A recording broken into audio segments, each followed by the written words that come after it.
দর্শক, আপনাদেরকে এই মুহূর্তে ঢাকা টেলিগ্রাম থেকে সরাসরি সংযুক্ত করেছি ফরাজঘাট থেকে। ফরাজঘাটটি আসলে এখানে জন্মস্থান অনেক দীর্ঘদিনের, অর্থাৎ নদীর কিনারে একটি ছোট্ট ঘাট রয়েছে, যেখানে সদরঘাটের লঞ্চগুলোর শেষ সীমানায় এসে আসলে নোঙর করেন এবং তার পাশেই দেখতে পাচ্ছেন যে ছোট ছোট ডিঙি নৌকা, এই ডিঙি নৌকাগুলো দিয়ে আসলে মূলত ওই পারে রয়েছে কেরানীগঞ্জ, এবং আমরা যে পার থেকে আপনাদেরকে এই ঘাট সম্পর্কে পরিচয় করিয়ে দিচ্ছি, এই পারটি হচ্ছে শ্যামপুর।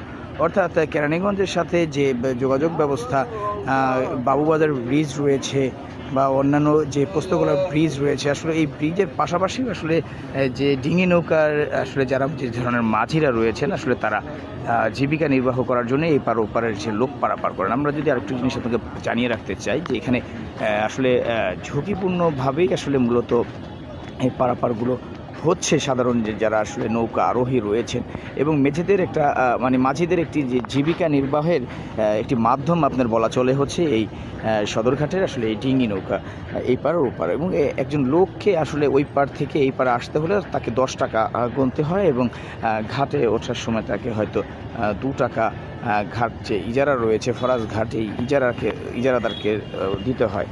এবং আপনারা দেখতে পাচ্ছেন আসলে শীত আর গরম আর রোদ বৃষ্টি নয়, আসলে সদরঘাটের যে নদী আসলে চারদিকে দখল রাজত্বে আসলে শুরু হয়ে গেছে, এবং এটি আসলে খালের আকারে আসলে সদৃশ্য ধারণ করেছে। এবং এই খালের উপর দিয়ে আসলে মানুষের এই যে জীবন জীবিকাগুলো আসলে নৌকার এই পার এবং ও পারের যে যাতায়াতের যে যাত্রীরা রয়েছেন, তারা আসলে মূলত এই নৌকার উপরেই আসলে নির্ভরশীল, এবং অল্প সময়ের মধ্যেই ওই পার থেকে কেরানীগঞ্জ থেকে শ্যামপুর আসার জন্য যে ঘাটে পৌঁছাবার জন্য যে রয়েছে সুযোগ সুবিধা রয়েছে, ঠিক আমরা আপনাদেরকে তাই দেখানোর চেষ্টা করছি। এবং আপনাদেরকে আরেকটা জিনিস বলে রাখতে চাই যে সদরঘাটে আসলে মূলত বিভিন্ন স্থানে আসলে বিভিন্ন নামে ঘাট রয়েছে, এবং এই ঘাট মাঝিদের একটি সমিতিও রয়েছে। আসলে মাঝিদের সাথে কথা বলে যতটুকু জানতে পেরেছি যে মাঝিরা আসলে অনেক কিছু থেকে সুবিধা বঞ্চিত হয়, এবং মানুষের যে যাতায়াতের যে পথ রয়েছে, এটা আসলে একেবারে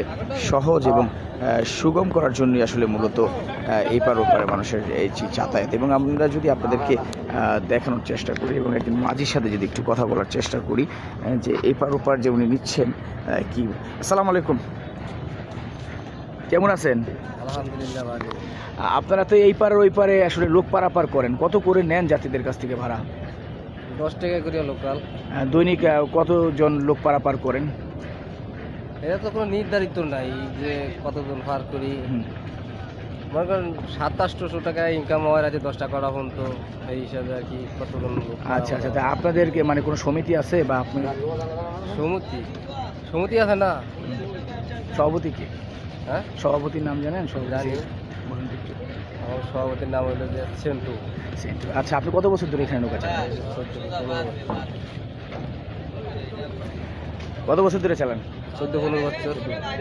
দর্শক শুনলেন, 14-15 বছর ধরে একজন মাঝি আসলে নৌকা চালান, এবং আসলে মানুষদেরকে আসলে ওনারা সেবাই দিয়ে থাকেন। ওপার এই পারের যে যাত্রীরা রয়েছেন আসলে তাদেরকে পারাপারের জন্য যে মাধ্যম ব্রিজের না থাকার কারণে আসলে মাঝিরা কিন্তু একটা সমাজসেবামূলক কাজ করছেন, কিন্তু এই সমাজসেবামূলক কাজের পাশাপাশি তাদের যে আয় বা জীবিকার যে আসলে সরকারিভাবে তাদের বিভিন্ন রকমের প্রণোদনা থাকার কথা, আসলে তারা সেই ধরনের প্রণোদনা থেকে বঞ্চিত আমরা এমনটাই আসলে বুঝতে পারছি। এবং আমরা এই সকাল টাইমে আসলে কিন্তু আসলে যাত্রী পারাপারের সময়, তাই আমরা আসলে মাঝিদের সাথে কথা বলার একটু চেষ্টা করেছি, কিন্তু আসলে সেই ধরনের সুযোগ আসলে না থাকার কারণে আসলে আমরা মাঝিদের সাথে কথা বলার চেষ্টা আসলে আপনাদের বলে রাখতে চাই যে এই যে রাস্তাটি দেখছেন, এটি আসলে ওই পারে হচ্ছে কেরানীগঞ্জ এবং এই পার হচ্ছে আপনার শ্যামপুর, অর্থাৎ পোস্তগোলা শ্যামপুরের যে মাঝামাঝি যে অংশ রয়েছে ওই পারে এবং এই পারের যাত্রীদেরকে পারাপারের জন্য এই মাঝিরা আসলে মূলত এই ভূমিকা রাখছেন, এবং এই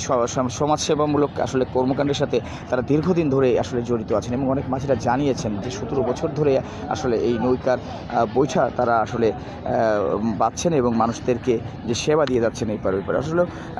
আসলে নৌ মন্ত্রণালয় বা কোস্টগার্ড, বাংলাদেশ নৌ পুলিশ তাদেরকে যদি একটু সহযোগিতা করে, অভিযোগ রয়েছে অনেক মাঝিদের কাছ থেকে তারা টাকা পয়সাও নেন। যে চাঁদা হিসেবে যেটা আমরা বলে থাকি। এবং আপনারা দেখছেন যে যাত্রী পারাপার হচ্ছে ওপার এবং এই পার, এবং আসলে সকালে অফিস টাইমে যারা রয়েছেন ওই পারে কেরানীগঞ্জে, তারা আসলে ঠিক এই পারে আসলে শ্যামপুর বা পোস্তগোলার যে এই পারে যে ঘাট রয়েছে ফরাজ ঘাট, এই ফরাজ ঘাটে এসেই আসলে তারা মূলত তাদের অফিস বা ব্যবসা বাণিজ্য বা দোকানপাট যা রয়েছেন তারা দৈনন্দিন কর্মকাণ্ডের সাথে লিপ্ত হন। এবং সদরঘাট ফরাজঘাট থেকে পোস্তগোলা এবং শ্যামপুরের যে কাছাকাছি যে জায়গাটির রাস্তাটি রয়েছে প্রচণ্ড ট্রাফিক জ্যাম, তাই অনেকেই এই নৌকার উপর নির্ভরশীল হচ্ছেন এবং নৌকার এপার ওপার পারাপার হচ্ছেন। এবং আমরা যদি একটু বলে রাখতে চাই যে আসলে ঘাটের আসলে 10 টাকা করে ওপার এপারের যে পারাপারের যে ভাড়া, এটা আসলে যাত্রীদেরকে গুনতে হয় এবং তারা অল্প সময়ে নিরাপদে তারা পৌঁছতে পারেন। আর এই ছিল আসলে ঢাকা টেলিগ্রামের আসলে শেষ আপডেট। আপনারা ভিডিওটি অবশ্যই শেয়ার করে দিবেন এবং সবাইকে লাইক ফলো দেওয়ার জন্য আসলে অনুরোধ জানাচ্ছি। ধন্যবাদ সবাইকে।